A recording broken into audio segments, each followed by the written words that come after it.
So బాడీలో మనకి stroke కనుక చూస్తే బ్రెయిన్కి వెళ్ళేది 2 రకాల స్ట్రోక్స్ ఉంటాయి. హార్ట్ కంటే ఒకటే స్ట్రోక్. సో బ్లడ్ సప్లై ఆగిపోతుంది, క్లాట్ ఫామ్ అవుతుంది. సో హార్ట్కి బ్లడ్ సప్లై అందక వాళ్ళకి హార్ట్ అటాక్ వచ్చింది. బ్రెయిన్ స్ట్రోక్లో అలాగ ఉండదు, 2 రకాలు ఉంటాయి. 85% ఆఫ్ దెమ్ బ్లాక్ అవుతుంది ఇట్లానే. సో బ్లడ్ వెజల్ ఏదైతే ఉంటుందో హార్ట్ నుంచి రక్తం తీసుకుని బ్రెయిన్ దాకా వెళ్ళాలి. ఒక్కసారి హార్ట్ కొట్టుకుందంటే మొత్తం బాడీకి వెళ్ళే 100% బ్లడ్లో 80% బ్రెయిన్కే వెళ్తుంది. అంత ఇంపార్టెంట్ మనకి బ్రెయిన్కి బ్లడ్ సప్లై వెళ్ళడం. సో దాంట్లో కనుక బ్లాక్ అయితే చాలా డ్యామేజ్ జరుగుతుంది. సో ఒక చిన్న ఏరియా ఇక్కడ మీరు తీసుకున్నారనుకోండి, 1 సెంటీమీటర్ ఉంది, కానీ దానిలో కొన్ని లక్షల న్యూరాన్స్ ఉంటాయి, నర్వ్ సెల్స్. అవి మొత్తం ఈ హ్యాండ్ మూమెంట్కి కావాలి. కానీ అక్కడే కరెక్ట్గా బ్లడ్ సప్లై ఆగిపోయి బ్రెయిన్లో డెత్ అయిపోయింది సెల్స్వి. అప్పుడు ఏమవుతుంది, ఈ హ్యాండ్ పారాలిసిస్ అయిపోతుంది. సో అంటే మనకి ఈ నర్వ్స్ కనెక్షన్స్ ఇక్కడ దాకా ఉన్నాయి. చిన్న పార్ట్లో వస్తేనే ఒక హ్యాండ్ మొత్తం పడిపోతే పెద్ద స్ట్రోక్స్ చూస్తూ ఉంటాం. ఇంత పెద్ద బ్లడ్ వెజల్ అంతా బ్లాక్ అవుతుంది. అది అయ్యేదాకా మనం ఎందుకు వెయిట్ చేయాలి? రిస్క్ ఫ్యాక్టర్స్ని కనిపెడితే తొందరగా మనం దానికి ట్రీట్ చేసుకోవచ్చు అని.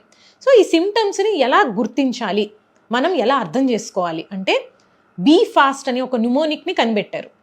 Be stands for balance. ఎవరన్నా నడుస్తూ ఉన్నారు, సడన్గా బ్యాలెన్స్ అవుట్ అయి పక్కకు పడిపోతున్నట్టు, తూలుతున్నట్లు అనిపిస్తుంది, బాగా చుట్టూ తిప్పేస్తున్నట్లుంది, కాళ్ళు చేతులు కూడా బ్యాలెన్స్ అవుట్ అయిపోయి వణుకుతున్నాయి. సో ఇవన్నీ షివరింగ్ అంటే చేతులు జస్ట్ వణకడం కాదు, ఏదైనా పట్టుకునేటప్పుడు బ్యాలెన్స్ అవుట్ అయి కింద పడిపోవడం చేతిలో నుంచి. సో ఈ బ్యాలెన్స్ ప్రాబ్లమ్స్ సడన్గా వస్తే it may be A stroke. ఈ స్టాండ్స్ ఫర్ ఐ. అంటే ఐ సైట్ క్యాట్రాక్ట్ లాగా ఏదో ఏళ్ల తరబడి వస్తున్న విజన్ లాస్ కాదు. సడన్గా ఇట్లా చూస్తూ ఉన్నారు, ఒక కర్టెన్ పడిపోయినట్లు, లేకపోతే రాత్రి పడుకున్నారు, ఉదయానికి కన్ను కనిపించట్లేదు, ఒక సైడ్ అంతా బ్లాక్ అయిపోయింది. సో ఇలా వస్తారనమాట. అంటే ఆ విజన్కి సంబంధించిన నర్వ్స్కి స్ట్రోక్ వస్తుంది. సో బిఈ అయిపోయింది కదా. F stands for face. అంటే ఫేస్ ఒక వైపుకి క్రికెట్గా వంకర వెళ్ళడం, కానీ మాట్లాడుతుంటే మూతి వంకర పోవడం, చొంగ ఒక సైడ్ నుంచి కారిపోవడం సెలైవా, లేకపోతే కనుక మనకి కన్ను క్లోజ్ అవ్వకపోవడం. ఈ ఫేస్ అంతా ఎసిమెట్రిక్గా కనిపిస్తుంది. మనం మామూలుగా చూస్తే 100% సిమెట్రీ ఉంటుంది, మ్యాక్సిమం 95% అయితే సిమెట్రిక్గా ఉంటుంది. సో ముఖపక్షవాతం కూడా ఒక్కొక్కసారి బ్రెయిన్ స్ట్రోక్కి రిలేటెడ్ ఉంటుంది. A stands for arm. అంటే ఒక చెయ్యి కానీ కాలు కానీ వీక్నెస్ కానీ పారాలిసిస్, లేదంటే కనుక మనకి తిమ్మిరెక్కినట్లు, బరువు ఎక్కినట్లు, ఒక వస్తువు ఏది పట్టుకోలేకపోవడం, ఏదో నంబుగా ఫీల్ అవుతూ ఉంటాం, అంటే ఎనస్థీషియా ఏదో ఇచ్చేసినట్లు, మొద్దుబారినట్లు, ఇలా ఉన్నా కూడా అవి స్ట్రోక్ లక్షణాలే. Speech. S stands for speech అనమాట. సో స్పీచ్లో రకరకాల ప్రాబ్లమ్స్. తత్తరబోవడం, అంటే మాట సరిగా రావట్లే, ముద్దగా వస్తుంది, అప్పటిదాకా బాగా మాట్లాడాడు మనిషి, సో సడన్గా మాట రావట్లేదు. లేదంటే కనుక ఎఫేజియా, అంటే అసలు పూర్తిగా మాటే ఆగిపోయింది, వాళ్ళు ఏం చెప్పాలనుకుంటున్నారో వాళ్ళు బయటికి తీసుకురాలేరు మాటని. కొన్నిసార్లు అక్కడిదాకా మాట్లాడిన వ్యక్తి ఎదుటి వ్యక్తి ఏం మాట్లాడుతున్నారో అర్థం చేసుకోలేరు, ఏదేదో తిక్కగా మాట్లాడుతూ ఉంటారు. అది సడన్గా స్టార్ట్ అయింది అంటే అది స్ట్రోక్ లక్షణం. సో బీ ఫాస్ట్లో లాస్ట్ మోస్ట్ ఇంపార్టెంట్ టీ, అంటే టైం అనమాట. ఒక్కొక్క నిమిషం గడిచే కొద్దీ లక్షల న్యూరాన్స్ అన్నీ డ్యామేజ్ అయిపోతూ ఉంటాయి. సో మనం ఎంత ఎర్లీగా ఈ బీ ఫాస్ట్ అనేది ఐడెంటిఫై చేసుకొని హాస్పిటల్కి రీచ్ అయితే అంత త్వరగా మనం ఆ నర్వ్ సెల్స్ అన్నిటిని డ్యామేజ్ నుంచి కాపాడగలుగుతాం. ఓకే, సో ఈ లక్షణాలు మనకి మోస్ట్ ఆఫ్ ద టైమ్స్ ఇందాక మాట్లాడుకున్నట్టు స్ట్రోక్ బ్లాక్ అయితే వచ్చినవి. కొన్నిసార్లు హెమరేజిక్ స్ట్రోక్ అని ఉంటుంది, అంటే బ్లడ్ వెజల్ రప్చర్ అయ్యి లోపల బ్లీడింగ్ జరగడం.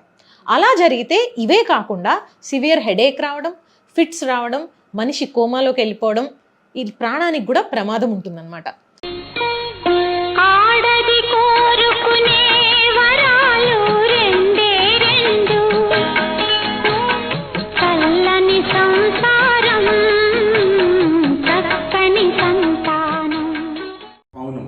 ప్రతి తల్లి, ప్రతి జంట చల్లని సంసారం, చక్కని సంతానాన్ని కోరుకుంటారు. ఎన్నో ఆశలతో పన్నంటి బిడ్డకు జన్మనిస్తారు. అలా పుట్టిన బిడ్డ సంపూర్ణ ఆరోగ్యంతో ఉండాలని ఆకాంక్షిస్తారు. కానీ కల్పించడం కోసం పుష్పగిరి అనే కంటి ఆసుపత్రి ఈ మధ్యన ప్రిమెచ్యూరిటీ డే అని నిర్వహించడం జరిగింది.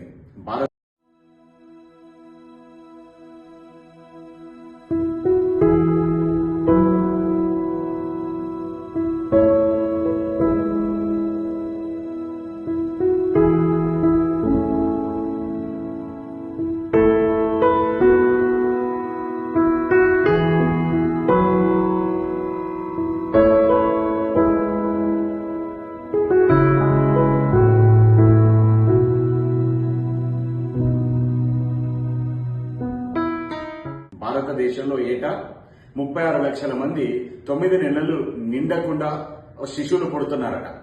అలా పుట్టిన వారిలో 10% మందికి రెటినోపతి ఆఫ్ ప్రీమెచ్యూరిటీ అనే కంటి జబ్బు వల్ల శాశ్వతంగా కంటి చూపును కోల్పోతున్నారట. అలాంటి వారిలో అవగాహన కల్పించడం కోసం పుట్టిన 30 రోజుల లోపల కంటి పరీక్ష చేసుకున్నట్టంటే ఇలాంటి సమస్యలను నివారించవచ్చు అని అవగాహన కల్పించడం కోసం ఈ అవేర్నెస్ వాక్ ని నిర్వహించడం జరిగింది. I am Dr. Sai Kiranmai from Pushpagiri Eye Institute. I am a retina surgeon. World premature date సందర్భంగా అందరికీ తెలుసుకోవాల్సింది ఏంటంటే నెలలు నిండకుండా పుట్టిన ప్రతి బేబీకి రెటినోపతి ఆఫ్ ప్రీమెచ్యూరిటీ అనే ఒక ప్రాబ్లం కంట్లో వచ్చే అవకాశం ఉందని తెలుసుకోవాలి. పుట్టిన బేబీస్ ని 2 కేజీల కంటే తక్కువ బరువు పుట్టిన బేబీస్ ని నెలలోపు అంటే పుట్టిన తర్వాత నెలలోపు కంటి పరీక్ష, అది కూడా రెటినా పరీక్ష అనేది చాలా అవసరం. Dr. Bala Vidyadhar, head of the ROP program from Pushpagiri Group of Eye Hospitals. Screen early to save life. Aarogyasri పథకం కింద కవర్ చేయబడినందున PVRI ఈ వీడియోను గ్రామీణ ప్రాంతాల్లో నివసిస్తున్నటువంటి దంపతులకు వీలైనంత ఎక్కువ మందికి చేరే విధంగా సహాయపడండి.